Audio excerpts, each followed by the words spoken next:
안녕하세요. 네, 자 오늘 그 도시개발법 수용 방식부터 지금 나갑니다.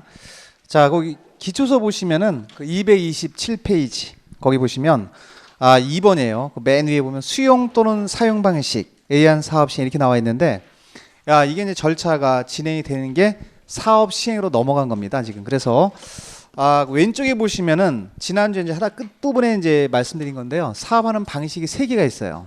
수용 방식이 있고 환지가 있고 혼용이 있습니다. 3가지. 그래서 도시개발법은 어차피 절차법이니까 절차를 한번 쭉 한번 적어 보면 신도시를 개발한다. 이게 도시개발법이거든요.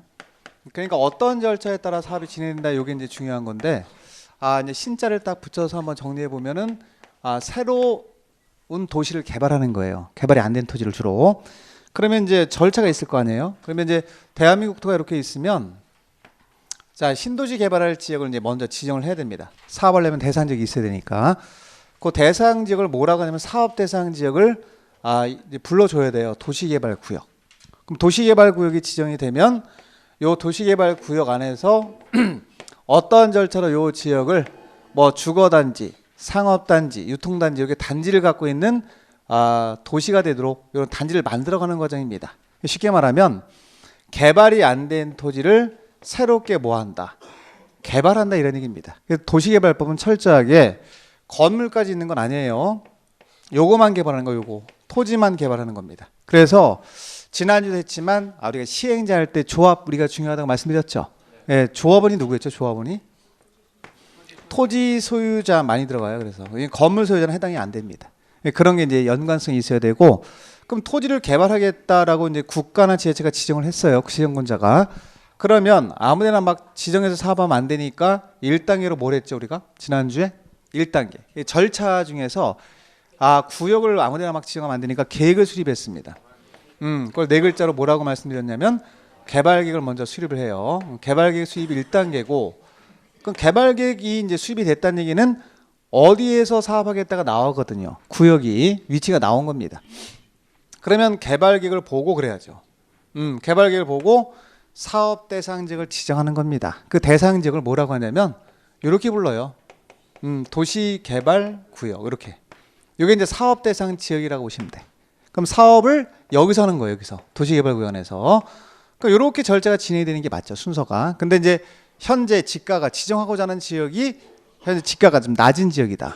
그러면 뭐 녹지 지역, 특히 뭐 우리가 자연 녹지라든가 생산 녹지 같은 경우는 현재 지가가 낮죠. 보전 지역이니까. 그런 지역은 어떻게 말씀드렸냐면 순서를 바꿀 수 있다 그랬어요.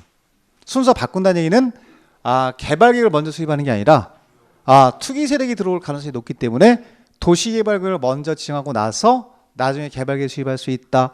그런 경우가 이제 5가지가 있습니다. 그럼 나중에 외우시면 돼요. 살 붙여서. 자 어쨌거나 이제 도시개발구역이 지정이 되면 그럼 이렇게 되는 거죠. 구역이 지정되면 사업 대상 지역이 정해졌잖아요. 그럼 사업 대상 지역에서 자 누가 사업을 할지 주체가 있어야죠. 그 사업 시행자를 지정하는 거예요. 시행자. 여기까지 정리한 거죠. 사업 시행자를 정하는데 시행자는 몇 명 있어요? 그러면 2명이에요. 2명. 공공이 있고 민간이 있다. 이렇게 나누시면 돼. 공공하고 민간. 지금은 뭐 기초과정에서 이 정도만 해도 충분해요. 여러분들. 어차피 시험은 10번 중에 9번은 여기 민간이 나와요. 여기는. 공공이 거의 안 나오고. 자 그래서 민간 중에서 조합을 냅니다. 조합은 작년도 나왔지만 조합은 틀리시면 안 돼. 100% 맞춰야 돼. 그래서 일단 여기서 말하는 조합은 이름이 도시개발조합이다 이렇게 보시면 됩니다. 도시개발조합. 자 그럼 시행자가 공공이나 민간 중에 한 명이 정해졌다 그러고 넘어가세요. 그럼 시행자가 이제 여기서 병원을 10개 지어라 라고 정하는 게 개발계획이에요. 병원 10개 짓겠다 이렇게. 근데 어디다 짓겠다는 없습니다. 그래서 요 개발계획을 좀 한 단계 더 구체화시키는 계획이 필요하죠. 그걸 뭐라고 하냐면 4글자로 실시계획이라고 해요. 실시계획이라고 하는 거는 개발계획에 맞게 작성해야 돼요. 개발계획에서 병원 10개 짓겠다라고 방향을 정해주면 그 10개 위치를 어디다가 구체적으로 들어가서 어느 위치에다 병원을 건설할 거다라는 내용이 들어가는 계획이라고 보시면 됩니다. 그래서 설계 도서라든가 자금계획, 시행기간 이런 게 포함된 계획을 말하는 겁니다. 그래서 결국은 시행자는요. 이 개발계획을 보고 사업하는 게 아니에요. 뭘 보고 사업을 하냐면 실시계획에 따라 사업을 들어가는 겁니다. 그래서 자, 시행자가 정해지고 나면 이제 그 다음 단계가 요거죠. 실시계획을 작성해야 된다 이겁니다. 작성해서 이제 인가권자한테 인가받고 나서 고시하죠. 자, 이런 계획서가 이제 필요하다는 얘기입니다. 그럼 실시계획이 작성이 돼서 행정청이 도장을 찍어줬습니다. 인가하고 나서 고시까지 했어요. 자, 그럼 그 다음 단계로 넘어가면 요제 이제 이번 시간에 할 내용이 여기부터 들어가는 거라고 보시면 돼요. 그래서 실시 계획을 보고 사업을 시행합니다. 이게 들어가는 거죠. 사업 시행. 그러니까 여러분들이 사업 시행 들어갑니다. 그러면 사업하는 방식이 도시개발 사업은 세 가지가 있다. 이걸 먼저 이제 알고 계셔야 돼요. 그래서 일단 사업을 할 때 사업 시행 방식은 어디서 정해지냐면 요 개발계에서 이미 정해져요. 지정권자가 개발계획 수립할 때 여기서 무슨 방식으로 하겠다가 이미 정해집니다. 그때 개발계 선택할 수 있는 사업 시행 방식이 세 가지가 있습니다. 그 강제로 막 취득하는 방식이 있죠. 네, 수용 방식이 있고 그 다음에 토지를 교환해 주는 방식이 있어요. 그걸 뭐라고 하면 환지. 지난주에 말씀 한번 드렸죠. 예. 그래서 일단 요 두 가지만 하세요. 수용 방식. 이걸 이제 우리가 제목을 보면은 요게 227페이지에 있는 거예요, 여러분들. 자, 227페이지 가시면 수용 제목이 수용 또는 사용 방식에 의한 사업 시행 이렇게 나오는데 뭐 사용 방식은 의미 없고요. 그냥 수용에다 동그라미 치고 방식에다 동그라미 치면 돼요. 그래서 이제 우리가 줄여서 요거를 그냥 줄여서 부르세요, 여러분들. 그냥 뭐라고 부르시면 되냐면 수용 방식. 수용이라고 하는 거는 네 글자 써놓으셔도 돼요, 옆에다. 강제 취득 이렇게. 자, 갑돌이, 을순이, 병돌이 소유자가 여러 명이 있을 거 아니에요. 근데 사업하려고 도시개발구역을 지정했습니다. 자, 시행자가 이 소유자 찾아가서 뭐라 그래요? 자, 8억에 팔 테니까 그 토지 파세요 라고 했어. 근데 소유자가 뭐라 그래? 10억 주세요. 나 못 팝니다. 예를 들면 합니다. 그럼 협의가 이루어지지 않잖아요. 그죠?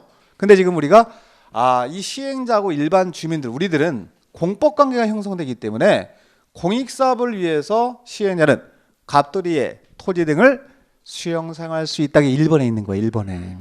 밑줄 그어놔야지. 그럼 수용권을 그 1번에 양가로 1번에 가면 수용의 주체라고 써 있을 거예요, 여러분들. 자, 그럼 과연 수용권을 누가 행사하느냐 이 부분이거든요. 그러면 다른 거 손대지 말고 시행자만 밑줄 그으시면 되지. 시행자. 여기 좀 동그라미 친 시행자한테 수용권을 준다. 그래서 거기 나와 있는 것처럼 시행자는 도시개발 사업에 필요한, 지난주에도 필요한이라는 용어 배웠죠. 사업권 안쪽에 있는 토지 등을 말합니다. 그래서 자, 어디까지 수용이 됩니까? 그러면 요 도시개발 구역 안에 있는 토지 등이 있죠. 거기까지만 수용하는 거예요. 그걸 우리가 이제 세 글자로 뭐라고 하냐면 필요한. 자, 토지 등을 수용 사용할 수 있고, 그러니까 수용권 누가 가져요? 그러면 누가 갖는다? 시행자. 그 정도만 하시고는 시행자가 아까 몇 명 있었죠? 그리고 가볼게요. 2명이 있었어요. 2명. 지금은 2명만 대답해도 돼요, 여러분들. 자, 공공사업 시행자도 있고 누구도 있어요? 민간. 그럼 이제 자, 여기서 공공은 국가라든가 지자체 등을 말합니다. 그러면 공공은 원래부터 수용권이 있을까요? 없을까요? 원래 있기 때문에 그냥 어떤 요건 없이 수용권을 행사할 수 있습니다. 근데 민간은 여러분들 말이 안 되잖아요. 자, 갑돌이가 을순이한테 찾아가서 뭐라 그래요?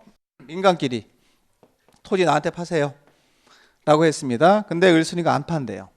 자, 그러면 갑돌이가 을순이의 토지를 강제 취득할 수 있다. 이건 말이 안 됩니다. 그래서 민간끼리는 수용권이 행사되는 게 아니거든요. 그래서 그러면 민간 사업 시행자가 갑돌이, 을순이, 병돌이의 토지를 수용하려면 요건이 필요한 거예요. 요건. 그걸 우리가 네 글자로 뭐라 하면 수용 요건 그래요. 밑에 내려가서 2번에 가면 수용 요건 보이시죠? 예, 그게 지금 말씀드린 겁니다. 그럼 수용 요건 밑줄어 놓고 수용 요건은 수용권을 행사하기 위해서 필요한 요건을 요구하는 거예요, 법에서. 거기 중요한 건 공공으로 바꾸면 무조건 X 하셔야 돼요. 이러한 요건은 민간만 필요한 겁니다. 그럼 그 앞에 민간이라고 써 있지 않나요, 지금? 그 밑에 보면 다음에 해당하는 자는 이렇게 써 있죠. 다음에 해당하는 자가 민간이에요. 그 밑에 박스에 해당되는 자를 말하는데 그 다 하지 마시고 다 그 박스에 있는 지금 번호가 1번부터 6번까지 있나 여러분들? 그걸 묶어보세요 한번. 묶어서 두 글자로 줄여요. 뭐라고 쓰면 될까? 민간. 그러니까 민간에 해당되는 자야 다. 그걸 뭘 외우고 있어. 그냥 민간 그러면 되는 거야. 민간이 어떻게 수용을 하느냐? 못한다. 그러면 민간은 수용권을 행사하기 위해서는 일정한 요건이 필요하다 이런 얘기입니다. 그 요건이 그 위에 써 있어요. 그래서 그 위에 다시 수용 요건 바로 밑에 있는 걸 보시면 교재 다음에 해당하는 시행자는 사업 대상 토지 면적. 자, 거기 체크 한번 해봐야죠. 자, 사업 대상 면적이 있으면 면적 얼마? 3분의 2 이상을 뭐 해야 되고? 소유해야 돼, 소유. 소유권을 확보해야 돼, 일단. 3분의 2 이상. 대상 토지 면적이 있으면 면적 3분의 2 이상을 소유해야 되고, 총수. 자, 총수라는 얘기는 소유자 총수를 말하죠. 여기 총, 토지 소유자가, 자, 예를 들면 1000명이 있다. 그럼 500명 이상. 그러니까 결국은 토지 소유자 총수 얼마 이상? 2분의 2 이상의 동의를 받아야 한다, 이겁니다. 이게, 요걸 이제 우리가 수용 요건이 요거예요. 이걸 우리가 수용 요건이라 그럽니다. 그럼 수용 요건은 자, 본 시험에서 경우의 수는 2개예요. 이 수용 요건 자체를 숫자를 바꿔서 틀리게 내는 경우도 있고, 자, 그리고 요 숫자를 안 바꾸고, 자, 민간이 갖춰야 될 요건 맞죠? 그럼 이 시행자는 민간이 앞에 나오고 요건이 갖춰야 되는데 이걸 뭘로 집어넣냐면 공공으로 집어넣고 틀리게 내는 경우가 있습니다. 근데 이제 최근 유형은 요 숫자를 바꾸진 않고 요 앞에 있는 거를 민간으로 많이 바꿔서 틀리게 내는 경우가 많아요. 그러니까 요거는 여러분 공법의 가장 기본이에요. 왜냐하면 공법에서는 공공을 규제합니까 안 합니까? 안 해요. 누구만 규제하죠? 그렇지, 민간만. 따라서 모든 사업 시행자를 규제하는 건 아닙니다. 어차피 민간을 규제하기 위해서 민간 사업 시행자는 필요한 토지가 있다면 필요한 토지를 수용할 수는 있지만 수용 요건이 필요하다. 그 수용 요건이 뭐예요? 그러면 면적 3분의 1 이상을 소유하고 총수 2분의 1 이상의 동의를 받아야 한다. 그렇게 정리하시고 수용과 관련된 내용은 그렇게 마무리하시면 되고요. 자, 3번 내려갑니다. 3번은 법률 이름만 동그라미 쳐요. 자, 그러면 시행자가 이제 도시개발사업 시행자가 뭐 하는 거예요? 갑돌이 1순위 병도의 토지를 수용할 수 있죠. 예. 근데 수용할 때 아무리 요 공익사업 시행자라고 하더라도 이 시행자는 법적인 근거가 있을 때만 수용할 수 있겠죠. 그때 세 글자로 줄여서 공취법이란 걸 다시 한번 리마인드 하셔야 돼. 이건 우리가 이제 국계법 할 때 한번 했어요, 여러분들. 그러면 요 시행자는 갑돌이 1순위 병도의 토지를 필요한 토지 등을 수용할 수 있다고 했는데 그때 어떤 법을 근거로 수용할 수 있느냐를 물어보면 그때 대답이 나오는 게 그 세 글자로 줄여서 공취법을 뭐 한다? 준용. 자, 그걸 근거로 해서 수용한다는 얘기입니다. 그래서 자, 시행자가 수용을 할 때 이렇게 되는 거지. 수용할 때 근거가 되는 법이 무슨 법이에요? 그러면 세 글자로 줄여서 동그라미 3개 한번 쳐보세요. 공취법을 뭐 한다? 준용. 그러니까 공취법을 근거로 해서 수용도 하고 보상금도 준다 이런 얘기예요. 그래서 앞으로 공법을 자꾸 하다 보면 알게 됩니다. 자, 이 수용이라는 용어가 나오거든요. 수용이라는 용어 나오면 무조건 요 법이 따라 나와요. 무슨 법? 공취법. 이렇게 하시면 돼. 그러니까 세부적인 내용까지 가지 말고 그 법률, 근거가 되는 법률까지만 정리하고 마무리. 자, 그리고 쭉 내려가세요. 자, 내려가시면 2번에 쭉 내려가면 2번에 토지상한 채권이라고 있습니다. 그 제목은 좀 아셔야 돼요. 토지상한 채권.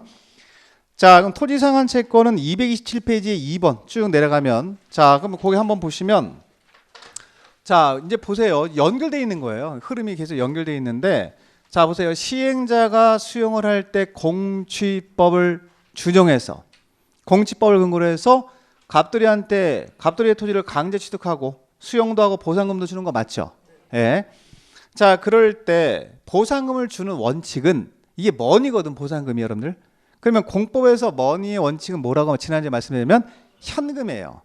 그럼 시행자가 이 소유자 수용이 되는 갑돌이 토지, 을순위 토지, 병돌이 토지를 수용할 때 수용하기 전에 미리 뭘 해야 되면 현금 보상을 먼저 하는 게 원칙입니다. 이건 공취법에 나와 있는 조항이에요. 자, 근데 여기 있는 소유자가 뭐라고 하냐면 나는 현금이 필요 없다라고 하는 거예요. 시행자를 찾아와서. 그러니까 나는 원하는 게 뭐예요? 그렇게 물어보면 시행자가 소유자한테 물어보겠지. 원하는 게 뭡니까? 그러면 나중에 조성된 토지를 주세요라고 하는 거야. 난 토지를 원한다 이런 거죠. 그러면 이제 시행자, 소유자가 원합니다. 원하는 대상은 이거예요. 토지가 될 수도 있고 건물이 될 수도 있습니다. 대부분 다 토지가 중심이기 때문에 둘 다 안 써요. 토지, 건축물, 상환, 채권 이렇게 안 쓰는 거예요. 그러면 여기는 이게 뭐가 중심이라고 아까 말씀드리면 토지 중심의 개발 사업 아니겠습니까? 그럼 대표성 있는 단어를 하나 쓰는 거거든요. 그럼 이게 토지로 뭐 해주겠다는 얘기예요? 돌려주겠다는 거. 돌려주는 게 상환이잖아요, 여러분들. 그리고 시행자가 채권을 발행해 주는 거거든요. 그러면 토지로 뭐 해주겠다? 상환해주겠다는 채권을 발행한다는 얘기지. 그죠? 그래서 요 채권의 이름이 뭐가 되는 거냐면 이렇게 되는 거예요. 뭐가 된다? 토지 상환 채권이 된다. 그 이름이 좀 들어야 돼요. 이게. 그러면 토지로 돌려주겠다는 증서의 일종의. 왜 그러냐면 보세요. 지금 시행자가 지금 보세요. 보상금을 주려고 그래요. 현금으로. 근데 여기 있는 소유자가 지금 보상금을 현금으로 원하는 게 아니죠. 토지를 원한단 말이에요. 그럼 지금 당장 토지를 줄 수 있나 없나? 아예 안 되죠. 지금 사업 안 했잖아요. 나중에 사업 끝나고 나면 요 1번지 토지 드리겠습니다 라는 증서를 발행해줘요. 시행자가. 그때 발행하는 채권의 이름을 말하는 겁니다. 그 채권의 이름을 뭐라고 하냐면 토지 상환 채권. 나중에 요 1번지 토지 조성해서 원하는 사람이 갑돌이면 갑돌이한테 돌려주겠습니다 라는 증서를 발행하는 거예요. 그러니까 요거는 보상금의 일종이라고 보셔야 돼. 보상금을 현금으로 안 주고 토지로 주겠다는 증서를 발행해 줄 수 있다는 겁니다. 그럼 이러한 토지 상환 채권은 누가 발행할 수 있을까 여러분들? 시행자. 가장 기본적인 겁니다. 그 시행자에다 미치고 나죠. 당연히 시행자죠. 시행자. 그래서 거기 227페이지 맨 밑에 가면은 발행의 주체라고 써 있어요. 거기다 시행자에다 미치고 놓으셔야지. 맞다. 227 맨 밑에. 그럼 거기는 보면은 시행자는 토지 소유가 원하면 지금 설명드린 거 소유자가 원한대요. 토지소유가 원하는 게 뭐죠? 토지를 원하는 거예요. 원하면 자 매수대금 여기서 매수대금은 뭐냐면 보상금이에요. 보상금을 말하는 겁니다. 자 매수대금의 일부를 일부 했던 거라면 전부 그러면 안 되고 일부를 지급하기 위해서 대통령령으로 정하는 바에 따라서 사업 시행으로 조성된 나왔네요. 그 뒷장에 가면 나옵니다. 사업 시행으로 조성된 이렇게 나오잖아요. 사업이 끝났다는 얘기죠. 끝나면 조성된 토지가 나오겠죠. 토지나 건물로 상환하는 채권을 발행할 수 있다. 이때 발행하는 채권의 이름이 가로 열고 토지 상환 채권이라고 한다. 이렇게 이해하시면 돼요. 이게 자 그럼 여러분들 쉽게 풀고 가셔야 되겠죠. 2번도 끌고 내려가면 자 지금 이 발행을 누가 하죠? 여러분들 토지 상환 채권을 시행자 2명이 있죠. 공공도 있고 민간도 있죠. 자 공공은 믿어요 못 믿어요? 부도 안 나죠. 보증 안 받아요. 그래서 누구만 받아요? 민간. 동그라미 치는 거예요. 이게 공법의 가장 기본적인 논리. 이런 건 외우면 안 되고 틀려서도 안 되는 겁니다. 당연히 보증 나오면 무조건 민간이거든요. 공법은.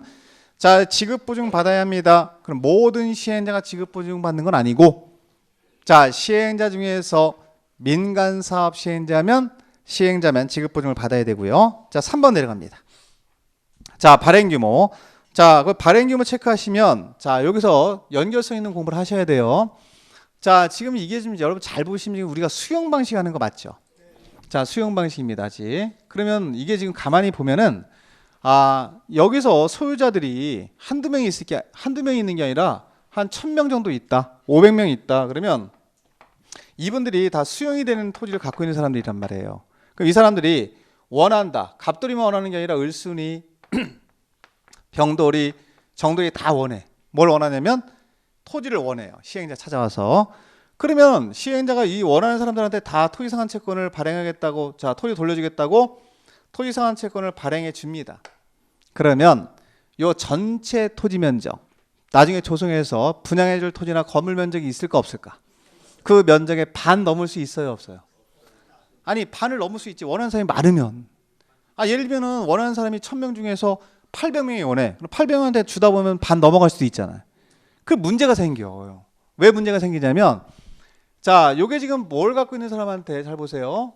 토지 갖고 있는 사람한테 뭘로 돌려주는 거죠? 토지로 주는 거 아닌가요? 이렇게 주는 게 환지가 되잖아요. 다시 말하면 지금 이거를 잘못 운영하다 보면 토지 상환 채권을 너무 많이 발행하다 보면 수용 방식이 환지로 바뀌는 거예요. 왜 환지가 바로 뭐냐면 토지로 바꿔주는 거잖아요. 여러분들. 그래서 지금 무슨 방식을 계속 유지를 해야 돼 우리는? 수용 방식을 계속 유지를 해야 되니까 반 넘을 수 없다라는 상한선을 둘 수밖에 없다는 거예요. 이게 전체 면적의 반 넘어가면 수용 방식으로 환지로 바뀌는 거거든요. 따라서 거기 나와 있는 것처럼 발행 규모라고 하는 건 숫자를 좀 외우셔야 돼요 거기서. 근데 2를 하고 외우시라는 거지. 자, 맨 끝에 줄에 가면 얼마 초과할 수 없다고 써 있어요. 2분의 1. 반 넘을 수 없다라고 써 있습니다. 나중에 조성해서 분양해 줄 토지 또는 분양 건축물 면적의 반 넘을 수 없다. 그 이유를 알면 금방 외워져요. 만약에 반을 넘어버리면 발행하는 규모가 토지 상한 채권을 발행하는 규모가 반을 넘어버리면 무슨 방식으로 바뀌니까 환지로 바뀌잖아요. 근데 지금 수용을 유지를 해야 되죠. 그래서 발행 규모의 상한선을 둘 수밖에 없다 이렇게 이해하셔야 됩니다. 그래서 얼마를 넘을 수 없다. 2분의 1. 2분의 1 넘으면 뭘로 바뀌니까 환지로 바뀌니까 그렇게 이해하시면 좀 편하고요. 자, 그리고 나서 내려가면 이율. 자, 토지 상한 채권 이율. 자, 이율이라고 하는 건 지금 당장 돌려줄 수가 없죠. 지금 사업이 끝나야 돌려줄 수 있으니까 중간중간에 이자가 발생할 거 아니냐 이런 얘기입니다. 그래서 이건 이제 단순하게 이율에 동그라미를 쳐놓으시고 이율은 당연히 누가 정할 거예요, 여러분들? 발행자가 정하는 거예요. 발행한 자가 자, 몇 퍼센트 이자 주겠다라고 정하는 겁니다. 이거 나중에 외울 때 이발로 외우세요. 이발. 앞에 이자, 뒤에 발자. 그래서 그거 이제 외우는 방법이 있으니까 그거 외우시면 돼. 그래서 이율 나오면 무조건 누구 나와야 된다. 발행자 나오면 맞고 안 나오면 틀리다 이렇게 단순하게 정리해도 됩니다. 자, 그리고 자, 하나만 더 할게요. 자, 5번에 가면 발행 방법. 자, 토지 상한 채권 발행할 때 자 보세요. 여기 채권에다가 자, 1번지 토지는 갑돌이한테 준다. 2번지 토지는 을순이한테 준다. 이름이 있어야 될까 없어야 될까? 기명식 증권이 당연한 거예요. 그러니까 이해가 선행되면 외울 게 좀 줄어듭니다. 그래서 거기 보시면 기명식 증권으로 한다고 써 있죠. 밑줄. 기명이라고 하는 건 이름 적어주라는 얘기입니다. 갑돌이한테 돌려줘야 되니까 갑돌이한테 1번 치소 주겠다. 이 채권에다가 자, 이렇게 이름을 적어서 갑돌이한테 1번 지토 주겠다라고 이렇게 증서에다 이름을 적어주는 거예요. 그걸 뭐라고 하냐면 기명식 증권이라고 하시면 돼요. 기명식. 자, 옆에 거기 안 써 있지만 하나 써놓으세요. 자, 기명식 증권인데 요 토지 상한 채권은 양도가 가능해요. 양도 가능이라고 써놔요. 자, 그래서 요 토지 상한 채권은 앞으로 이렇게 정리하셔야 돼요. 기명식 증권임에도 불구하고 양도할 수 있다. 다시 토지 상한 채권은 기명식 증권임에도 불구하고 양도할 수 있는 채권이다. 정리하셔야 됩니다. 거기까지 끝. 뭐 승인 이런 건 됐고요. 자, 그럼 토지 상한 채권 하나 했고 이름을 자꾸 읽으시면 되고요. 그 다음에 밑에 가시면 3번에 이주대책 등의 수립 의무 나오죠. 이건 참고로 읽어만 봐도 돼요, 여러분들. 그 다음에 선수금도 읽어보시고. 자, 이제 두 개만 더 하시면 되는데 5번에 가면 동그라미 원형지. 이 부분이 잘 나오지 시험에, 여러분들. 자, 제가 항상 그리는 게 두 가지를 그려요. 자, 지금 수용 방식을 항상 까먹으면 안 돼요. 지금 수용 방식 아직 안 끝났습니다. 자, 수용 방식으로 사업을 합니다라고 할 때는 토지를 두 가지 형태로 이제 나눠서 자, 우리가 사업을 이루어집니다. 사업이 이루어지는데 하나는 자, 거기 나와 있는 세 글자 원형지가 있고요. 원형지. 동그라미 쳐봐요. 원형지. 자, 원형지라고 하는 게 뭐냐면 여러분들 원래 형태의 모양을 갖고 있는 토지예요. 원래 형태. 그러니까 쉽게 말하면 원래 토지 모양이 이렇게 돼 있어. 사업하기 전에. 그러면 이렇게 그냥 이렇게 공급해 주는 거예요. 이렇게. 다시 말하면 여기서 자, 요거는 사업을 이렇게 써놓으시면 돼. 시행자가 사업을 하지 않고 공급하는 토지예요. 사업을 하지 않습니다. 그냥 원래 형태의 모양을 그냥 공급해 주는 거예요. 자, 그리고 또 하나는 뭐냐면 이런 토지가 있어. 원래는 이제 논밭이었는데 이거를 이렇게 바둑판명으로 바꿔. 이렇게 시행자 이렇게 바꿔요. 바꿔서 공급하는 토지도 있습니다. 자, 그럼 이 토지의 이름을 뭐라 그러냐면 요 토지는 조성토지라 그래. 조성된 토지 걸 줄여서 네 글자로 조성토지라 그래.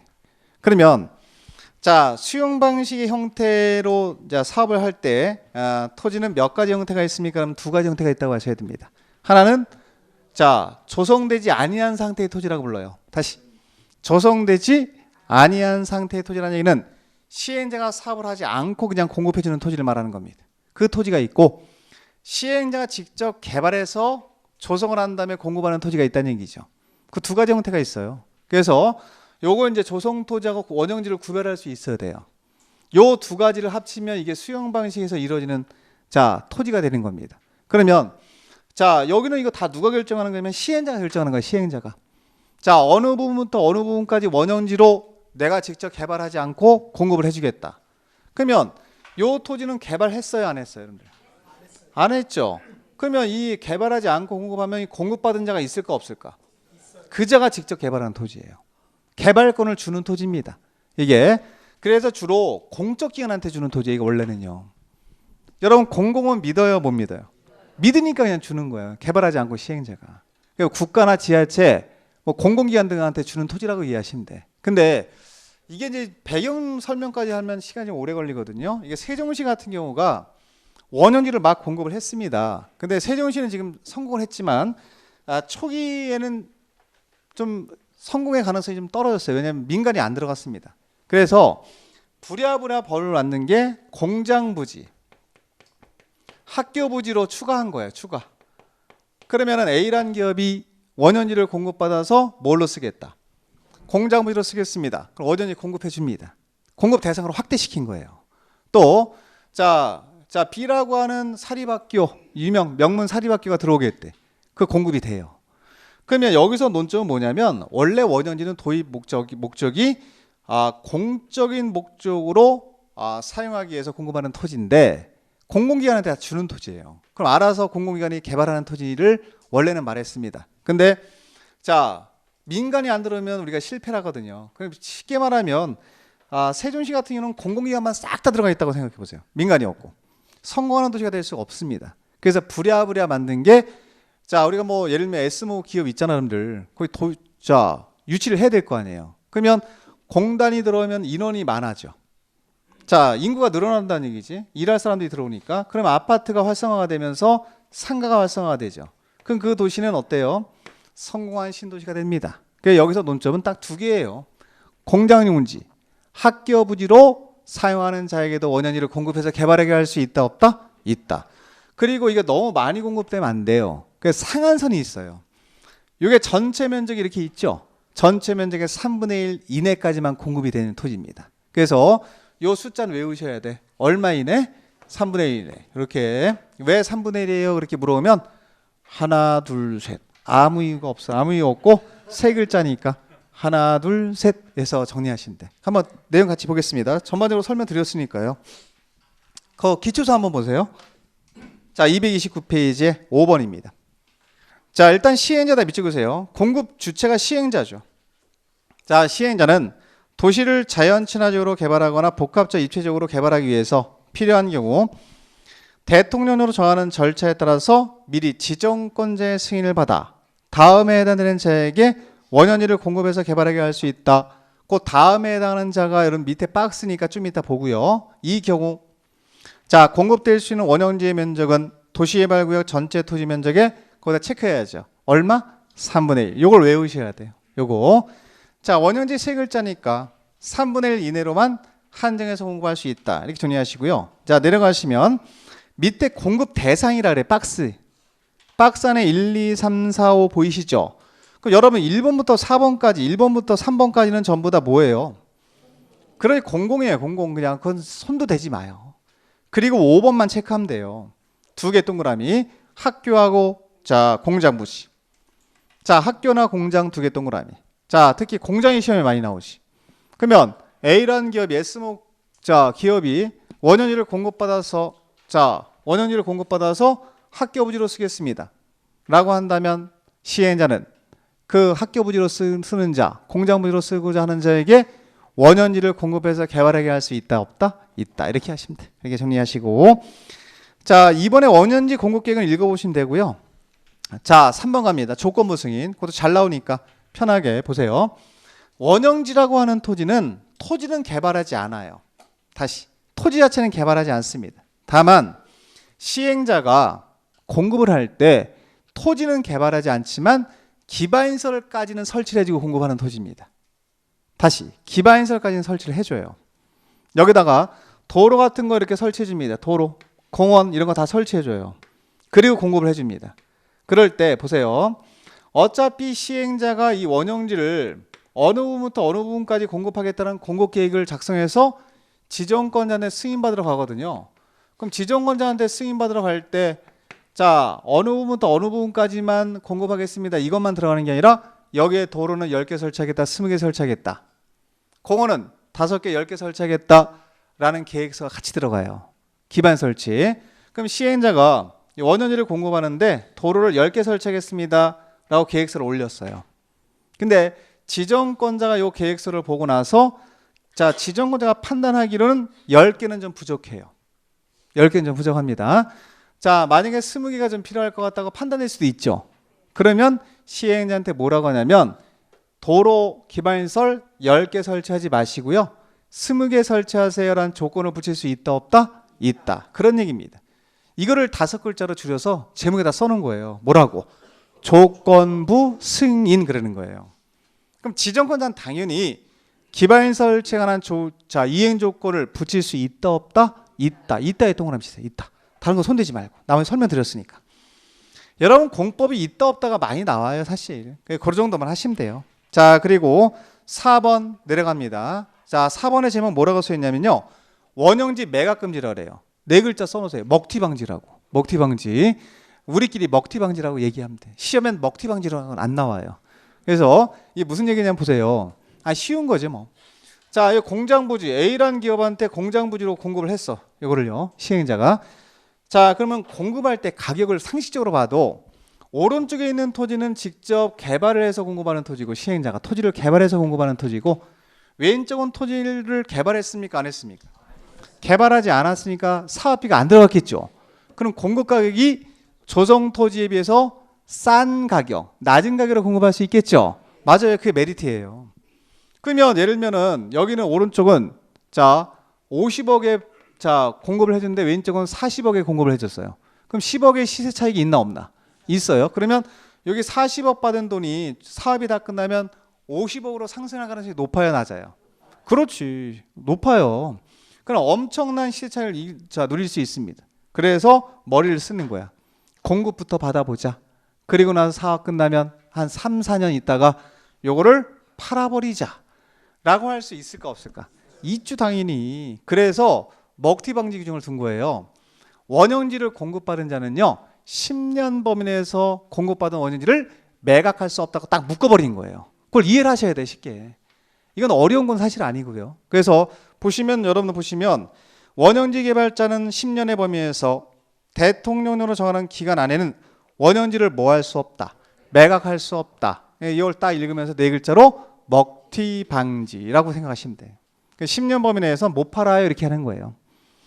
자, 공급을 해줬으면 공급받은 목적대로 이용해야 됩니다. 이런 뜻입니다. 자, 다만 하나 더 넘기지 마시고, 자 10년의 범위에서 매각할 수 없는 게 원칙인데, 제가 물어볼게요. 국가는 먹튀할까 안 할까? 지자체는 먹튀 안 하겠죠. 그래서 국가 지자체는 제외한다고 써 있습니다. 거기선 시험에 그게 많이 나와요. 첫 번째 줄에 보시면 원형지 개발자라고 써 있고, 옆에 보면은 국가 및 지방자치단체는 제외한다고 써 있잖아요, 여러분들. 그러니까 국가나 지자체는 10년의 범위 이내에서도 매각할 수 있다 없다? 있다. 있다. 없다가 아니라 있다 그래야지. 먹튀 안 하니까.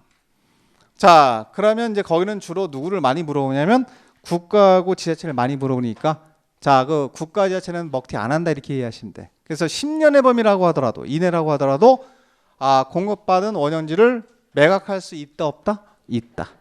누구는 있다? 국가하고 지자체는 매각할 수 있고, 그 2명 뺀 나머지 자들은 매각 못한다는 얘기잖아요. 네, 됐습니다. 넘어가시고요.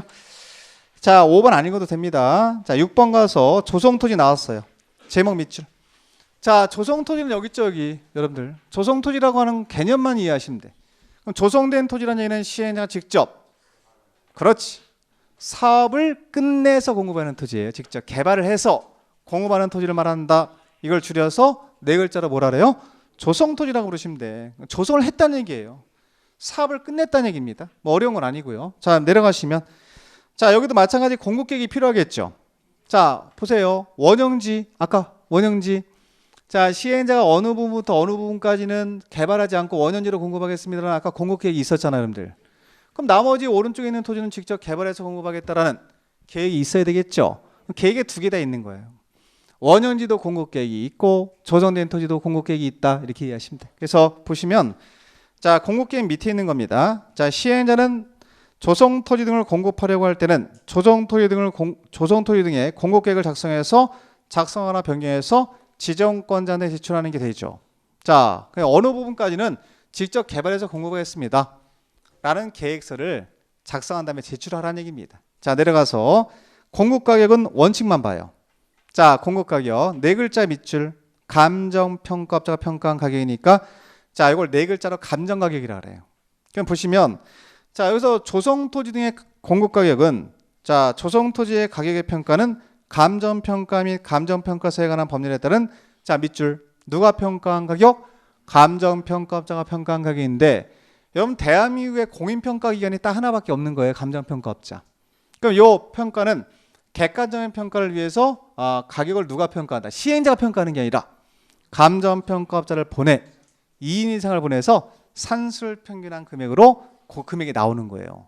그러면 여기서 평당 예를 들어서 뭐 3억이다, 5억이다 이렇게 나오면 감정평가업자 한 명은 3억 했고 한 명은 5억 하면 산술 평균하면 4억이 나오잖아요. 그죠? 그 금액으로 공급을 하라 이런 얘기입니다. 그래서 이거 네 글자로만 확인만 하시면 돼. 이걸 네 글자로 더 줄이면 감정 가격이라고 대답을 하시면 돼. 감정평가업자가 평가한 가격이니까 우리끼리 이제 감정 가격으로 공급합니다. 조성된 토지는 이렇게 하시면 되고요. 자, 내려가서 얘까지 갈 건 없고요. 자, 3번에 간 공급 방법. 거기다 밑줄. 자, 공급 방법으로 넘어가시면 기준. 자, 기준 아까 했고 시행자는 조성토지 등을 실시해서 정한 바 용도에 따라서 공급하는 게 맞고 그건 어려운 건 없고요. 자, 내려가면 방법만 밑줄 3개 그세요. 기억번의 경제입찰 방법 밑줄. 자, 그 다음에 바로 니은번의 추천 방법의 밑줄. 자, 그리고 오른쪽에 가면 수익계약 방법 밑줄. 자, 그러면 지금 우리가 배우는 게 무슨 토지예요, 여러분들? 조성토지 공부하는 거죠. 그 조성토지는 수용 방법 중에 하나죠, 그죠? 자, 이때 조성이 됐다는 얘기는 시행자가 토지를 직접 개발했습니까, 안 했습니까? 개발해서 공급하는 방법이 3가지가 있는 거예요. 근데 여러분들 요 첫 번째 나오는 게 이게 원칙이에요, 이게.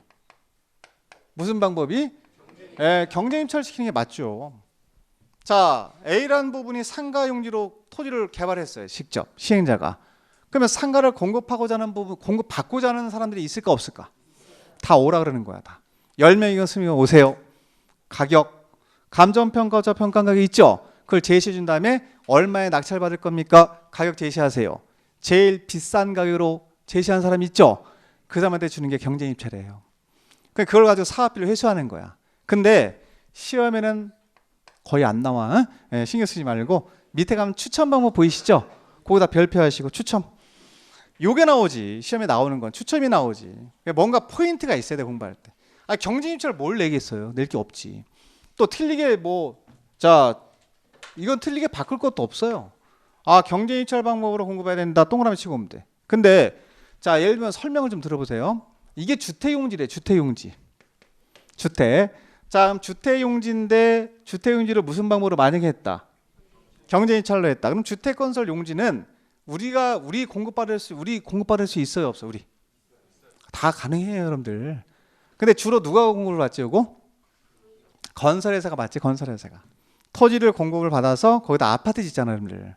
그럼 만약에 요게 이제 주택건설 용지입니다. 자, 주택용지를 경쟁입찰로 공급을 한다라고 한다면 토지 가격이 상승해요, 하락해요? 상승하면 자, A라는 기업이 최고가액으로 낙찰받았어, 경쟁입찰로 해서. 그럼 일단 거기 낙찰받은 가격, 공급 토지 가격이 좀 비싸지겠지. 거기다가 아파트 짓는 비용 플러스해서, 부대비 플러스해서, 자, 인건비 플러스해서 분양가가 나오겠죠. 그럼 분양가가 높아져요, 낮아져요?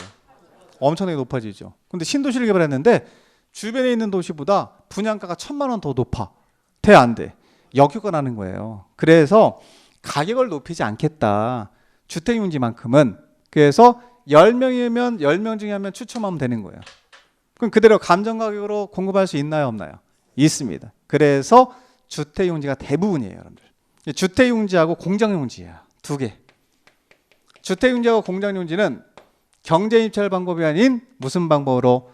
추천 방법으로 분양할 수 있다, 이렇게 하는 겁니다. 그래서 거기 보시면 여러분 보시면 A번하고 동그라미를 쳐보세요. A번 가면 330제곱미터 이하의 단독주택용지 보이죠? 주택용지잖아요. 330 그건 나중에 해도 되고요. 자, 두 번째 B번에 가면 국민주택 규모의 주택건설용지 나오죠. 이것도 국민주택 규모니까 주택이란 말이에요, 지금. 그 다음에 D번을 먼저 보셔야 돼. 주택법에 따르는 공공택지 보이죠? 이게 아파트 질 부지를 말하는 거예요. 이게 주택법에서 다시 한번 공부를 하셔야 돼. 그럼 지금 불러드린 A번, B번, D번은 무슨 용지다? 주택용지예요. C번이 공장용지 써 있죠? 그럼 이걸 2개로 나누세요, 크게. 자, 무슨 용지와 무슨 용지는? 주택용지하고 무슨 용지는 공장용지는 무슨 방법? 추천 방법으로 분양할 수 있다. 이렇게 틀을 잡아 놓으셔야 돼. 그래야 이제 여러분들이 주택용지 세 개를 다시 나눌 수가 있다는 거죠. 뭐 지금부터 이거 나눌 필요는 없고 두 가지 정리하시면 됩니다. 됐고, 자 오른쪽 가면 수의계획이 있는데 수의계획이라고 하는 건 뭐냐면 주인이 정해진 토지를 말하는 거예요. 주인 정해놓고 공급하는 토지. 그럼 예를 들면 거기 나와 있는 것처럼 학교용지라든가 밑에 보세요. 박스 A번 학교용지라든가 공공청사용지. 자 그럼 여기 만약에 도청부지가 있어. 도청부지 시청부지가 있어요. 자 우리 일반한테 분양이 됩니까 안 됩니까? 우리가 돈을 아무리 많이 싸들고 들어가서 내가 분양받겠습니다. 분양 안 해주죠. 이미 지자체한테 공급하기로 자 약속을 정해놓고 이건 조성이 된 거기 때문에 이 주인 정해놓은 토지예요. 이거는 그런 경우는 임의적으로 시행자가 수의계약 방법을 할 수 있다 이렇게 이해하셔야 돼. 일반한테 분양이 안 되는 거. 그럼 하나 더 할게요. 자 우리가 수용 방식일 때 아까 자 수용 방식에서 토지 상환 채권 자 보세요. 좀 전에 했는데 우리 여러분 토지 상환 채권이면 뭘로 돌려주는 거죠 이거? 토지로 돌려주겠다. 자 여기는 소유자가 원한단 말이에요. 그럼 이 사람한테 1번지 토지겠습니다라고 이름까지 써가지고 채권 발행했죠.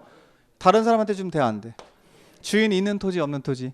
있는 토지. 이러한 토지 B번에 있지. 두 번째 B번에 가면 토지 상환 채권에 따라 상환하는 경우 이게 좀 더 쉽게 들어올 거예요 여러분들. 이미 주인이 있으니 이건 임의적으로 수의계약 방법으로 공급할 수도 있다. 이게 성립이 되는 겁니다. 그런 식으로 정리하시면 돼. 그래서 이제 수용 방식은 끝내시고 자 3번 가서 환지 방식. 자 환지에 동그라미 치우시고 자 환지라고 하는 게 뭐예요? 그러면 환지는 토지를 교환해 주는 거예요 여러분들. 그래서 환지라고 하는 거는 그 내용 자체가 뭐 복잡하거나 한 내용은 아니고 전체적인 개념을 이해하는 게 중요한 건데 여러분 환지는 이렇게 하셔야 돼요. 공부를 똑같이 하셔야 돼. 처음 할 때 잘해야 됩니다. 자 일단 두 번째 방식이라고 이해하시면 되지. 환지라고 하는 거는 토지에 준 말이에요. 환이 뭐냐면 교환해 주는 거예요. 토지를 바꿔주는 거예요. 자 수용이라고 하는 거는 갑돌이 을순이 병들이한테 보상금 주고 싹 내보내는 거잖아. 쫓아내는 거지. 근데 환지라고 하는 거는 자 보상금 주고 내보내는 게 아니라 원래 갖고 있는 토지 소유자가 갖고 있는 자 이 토지를 개발을 합니다. 시행자가 개발을 해서 이걸 조성했다고도 표현하는데 똑같은 말이에요. 개발을 해서 이 토지를 토지로 바꿔주는 거예요. 자 그러면 토지를 몇 개 그리면 되냐면 2개 그리시면 돼. 요 토지를 뭐라고 그리면 되냐면 이거를 종전토지라고 하시면 돼. 종전토지. 그러니까 사업하기 전에 있는 토지. 사업하기 전에 토지는 여러분 어렵게 보지 마시고 자 갑돌이 있고 을순이 있고 병돌이가 있다. 자 이게 논, 밭, 뭐 과수원 이런 형태로 돼 있겠죠. 사업하기 전이니까. 과수원 이렇게 돼 있겠다. 갑돌이, 을순이, 병돌이 이렇게 뭐 기타 등등 이렇게 있을 겁니다. 요 토지를 자 시행자가 사업을 끝내요. 끝내서 자 오른쪽에 있는 형태로 바꾸는 거야. 바둑판 모형으로 이렇게 이렇게 자 바둑판 모형으로 바꿔서 대지로 싹 다 바꾸죠. 개발 가능한 용도로 바꿔서 토지를 교환해 주는 겁니다. 그러면 여기 1번지 토지로 조성했어요. 여기 2번지 토지 이렇게 조성했어요. 여기 3번지 토지 이렇게 자 조성해서 여기는 갑돌이한테 여기는 을순이한테 여기는 병돌이한테 이렇게 주는 토지. 자 그럼 이 토지가 무슨 토지일까요? 요 오른쪽에 있는 토지가 요게 환지라고 불러요. 이거를 교환해 줄 토지니까. 기초 과정은 여러분 사실 요 토지를 읽을 수 있을 정도도 돼요. 그 정도면 됩니다. 종전 토지 왼쪽에 사업하기 전에 있는 토지가 되고 그다음에 이 토지를 개발을 해서 어떤 토지를 갑돌이한테 주고 어떤 토지를 을순이한테 줄지를 정하는 계획이 필요하잖아요. 그러면 새로 주는 교환해 줄 토지가 여기 환지가 되는 거지. 그럼 보세요. 이제 시행자 여러분들이 만약에 시행자다. 그럼 여러분들이 시행을 해야 됩니다. 그럼 여러분 보세요. 자 사업 시행 들어갔어요. 시시계까지 나왔습니다. 자 여러분들이 이제 시행자라서 갑돌이, 을순이, 병돌이한테 뭐라고 하냐면 시시계 인가웃이 나왔으니까 사업을 해야 됩니다. 나가주세요 그런단 말이야. 사업하니까 나가주세요 그래 이분들한테. 이분들 나가요 안 나가요?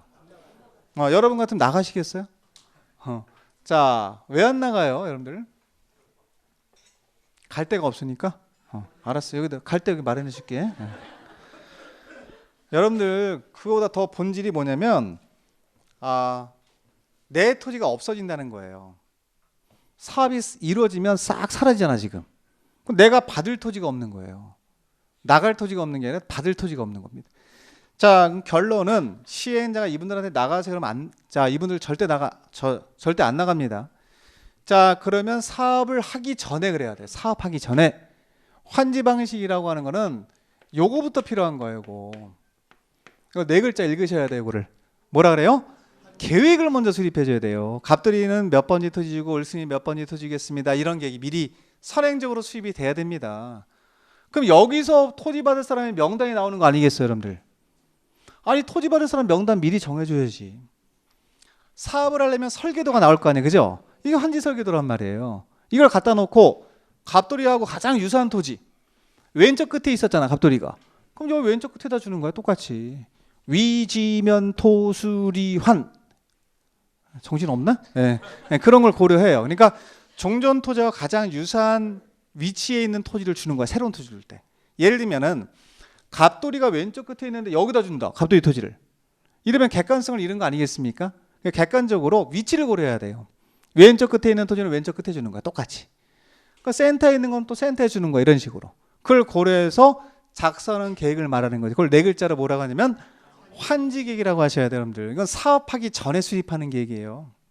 그래서 환지 계획 단계로 넘어간 거지. 1번 내려가면, 자, 그럼 환지 방식에 의한 사업 시행 밑에, 자, 1번에 환지 계획 작성이라고 써 있죠. 이거 누가 작성할까요, 여러분들? 시행자가 작성하죠. 밑에 보세요. 자, 시행자는 도시개발 사업의 전부나 일부를 환지 방식으로 시행하려면 다음의 사항이 포함된 환지 계획을 작성해야 한다고 써 있죠. 그 내용까지는 볼 건 없고 일단 토지 받을 사람 명단 적어준다 이렇게 보시면 돼. 이게 그래서 자, 환지 설계부터 해서 자, 토지 받을 사람 명단 이런 것들 적는 걸 환지계획이라고 합니다. 내려갑니다. 2번 끌고 내려가 보세요. 환지계획 작성 기준. 그럼 환지계획을 작성할 때 자, 여기 왼쪽에 보세요. 갑돌이 토지가 왼쪽 끝에 있었죠. 요 토지를 왼쪽 끝에다 주는 게 합리적이죠, 여러분들. 위치 고려하라는 얘기야. 그래서 그 기준이 여러 개가 있어요. 그걸 뭐 억지로 외울 필요는 없습니다. 자, 환지계획 원칙 보세요. 환지계획은 종전의 토지. 자, 이게 종전 토지잖아요, 여러분들. 맞죠? 예. 네. 그다음에 오른쪽에 있는 토지가 무슨 토지? 환지. 그러면 종전 토지와 환지의 위치, 지목, 면적, 토질, 수리, 이용상, 환경 등을 종합적으로 고려해서 합리적으로 정해야 한다 이렇게 써 있죠. 이걸 제가 아까 빠르게 앞자 따서 위지면 토수리 환이라고 한 거예요. 부담 갖지 마세요. 고려할 수 있는 모든 요소를 고려하라는 얘기입니다. 여기서 이걸 한 글자 바꾼다 이런 건 절대 없어요. 이게 그러니까 여기는 그냥 위치, 지목 등등등을 고려하는구나.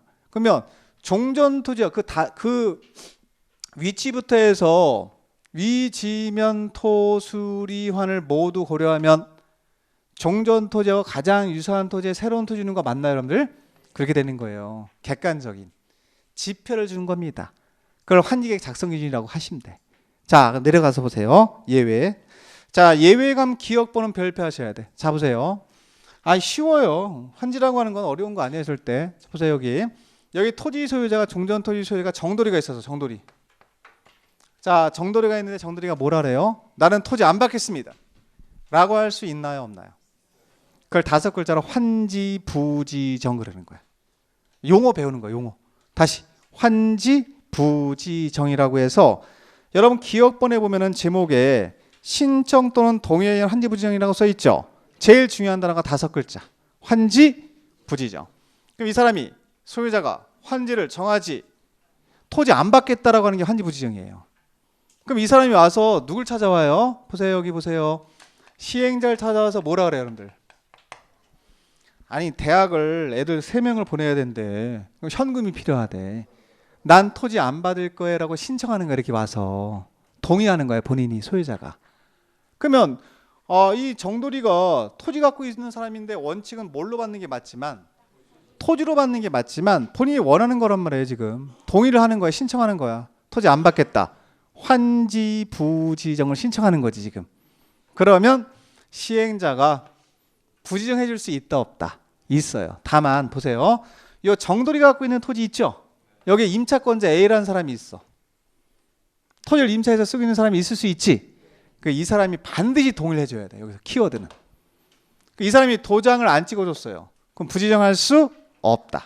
그 부분이 시험에 많이 나와요. 그래서 보세요 여기.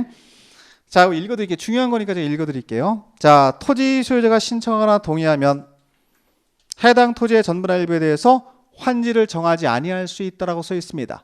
그러니까 이렇게 환지를 정하지 아니할 수 있다가 뭐예요? 환지. 부지정이라고 이해하시면 돼. 그렇지. 다만 거기다 형광색 밑줄. 다 형광색 밑줄하면 집에서 한 번이라도 더 읽잖아 우리. 그죠? 자, 해당 토지에 대한 임차권자 등이 있는 때는 다시 누가 있다고요? 임차권자 등이 있는 때는 그 동의를 받아야 한다고 써 있죠. 그러면 누가 동의를 안 해주면, 임차권자가 동의를 안 해주면 부지정할 수 없다. 소유자가 와서 신청한다고 하더라도 반드시 임차권자의 동의가 필요하다. 이렇게 이해하시면 되고요. 넘기겠습니다.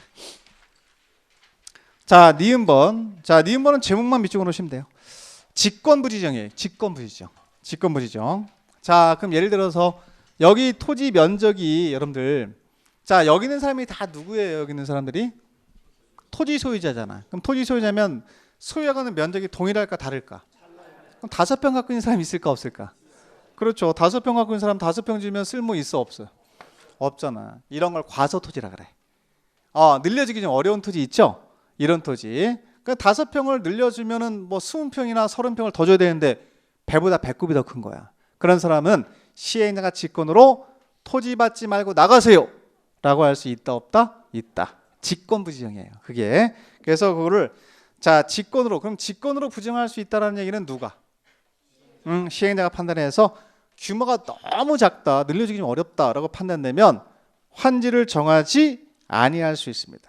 환지 대상에서 제외할 수 있습니다. 이 환지 대상에서 제외하는 걸 뭐라 그래요? 부지정이라 그래요. 환지 부지정. 그러니까 부지정이라고 하는 거는 소유자가 와서 신청해서 부지정할 수도 있죠. 또 누가 할 수도 있어요. 시행자가 직권으로 부정할 수도 있다. 이렇게 하시고 내려가서 증환지 감환지 갑니다. 여러분 증환지 감환지. 증이라고 하는 게 뭐예요?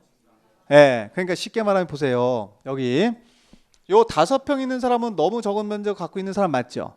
이런 사람은 과소토지니까 부지정한 다음에 내보내 집을. 자, 현금 주고 내보내고, 자, 여기서 집을 하나 지을 때 필요한 면적이 예를 들면 50제곱미터 정도는 있어야 돼요. 60제곱미터 정도는 있어야 돼. 그래 하나의 집을 지어. 근데 이 갑돌이가 받게 될 토지 면적을 계산해 봤더니 50제곱미터밖에 안 되는 거야. 그럼 이 사람은 50제곱미터만 주면은 건물을 못 짓죠. 그럼 이 사람은 직권으로 부지정하는 것보다 10제곱미터를 더 늘려서 주면 60제곱미터가 될 거 아니에요? 그러면 건물 하나 지을 수 있는 토지로 바뀌겠지.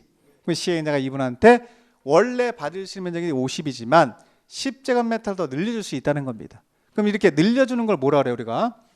그래요, 증환지 하시면 돼. 그럼 여러분 우리가 개론 배우셨죠? 개론? 토지는 부증성이 있다고 보이지 않았나? 부증성? 늘어날 수가 없잖아요. 그 이 사람한테 더 토지를 늘려줬다는 얘기는 동일한 면적 내에서 늘려줬기 때문에 감환지가 자동적으로 같이 이루어지지 않을까 여러분들? 그렇지. 그래서 토지를 늘려주는 경우도 있으면 뭐 하는 경우도 있을까? 반대 개념도 있겠지. 감환지라는 얘기는 뭐예요? 줄여서 줄 수 있다는 겁니다. 그러면 이거는 면적을 적정한 규모로 만들어줄 수 있다는 거예요. 시행자가. 면적이 좀 작은 사람은 늘려줄 수도 있고, 면적이 너무 큰 사람, 그런 사람도 있을 수 있지. 그런 사람은 새로운 토지를 환지를 줄 때 토지를 어떻게 줄 수 있다? 줄여서 줄 수 있다. 늘려주는 걸 뭐라 그래요? 증환지. 줄여주는 거를 감환지. 할 수 있다 없다? 있다. 맨 끝에 있다에 동그라미 친 듯이 있다. 자, 이렇게 정리하시고 입체한지 리 1번 갑니다. 입체한지. 여러분 입체한지 한번 가보세요. 입체한지라고 하는 거는 간단하게 말씀드릴게. 자, 보세요. 원래 원칙은 환지의 개념이 뭐예요? 토지를 뭘로 주는 거예요? 토지를 토지로 주는 게 원칙이에요, 여러분들. 그럼 지금 우리가 배우는 건 원칙이 토지 갖고 있는 사람한테 새로운 토지로 조성해서 주는 게 맞거든요. 근데 자, 여기서 20평대 갖고 있는 사람이 있대. 20제곱미터 정도. 이 사람한테는 내보내기도 뭐하고 토지를 늘려주기도 뭐하고 이런 사람이 있어. 이런 사람은 자, 시행자가 뭘 받냐면은 자, 토지 대신에 아파트 한 채 드릴 테니까 아파트 한 채 받으실래요? 라고 신청을 받아요. 그럼 이분이 와서 소유자가 와서 신청을 해요. 그럼 이분한테는 나중에 사업이 끝나면 아파트 한 채 돌려주겠다라는 환지를 해줄 수가 있어요. 그러면 지금 배우는 거는 토지를 토지로 주는 게 아니라 토지를 건물로 줄 수 있다는 거지. 그런 환지를 입체한지라 그래. 다시 무슨 한제라래요? 입체 한제라래요. 간단히 말하면 뭘 갖고 있는 사람한테, 토지를 갖고 있는 사람한테 뭘로 돌려주겠다? 건축물로 주겠다라고 하는 환지예요. 이런 환지를 네 글자로 뭐라고 하냐면 입체 환지라고 하시면 돼요. 그 내용 한번 보세요. 같이. 중요한 겁니다. 자, 시행자는 도시개발 사업을 원활하게 시행하기 위해서 특히 필요한 경우에는 토지나 건축물 소유자의 신청을 받아, 자, 토지가 됐건 건축물 소유가 됐건 신청을 일단 받아야 됩니다. 받아서 자, 건축물의 일부하고 다 밑줄 그시면 되지. 건축물의 일부와 건축물이 있는 토지에 공유 지분을 부여할 수 있다 이렇게 써 있죠. 이렇게 주는 처분을 네 글자로 싹 다 줄이면 네 글자로 입체한제라래요. 그냥 간단히 말하면 토지 갖고 있는 사람한테 뭘로 주는 것? 건축물, 아파트한테 주는 처분을 할 수 있다는 겁니다. 그 처분을 네 글자로 입체환지 이렇게 하시면 돼. 어려운 건 아닙니다. 내용이. 자, 미음보는 패스하시고, 자, 3번 내려가 보세요. 채비지 부류지. 채비지 부류지.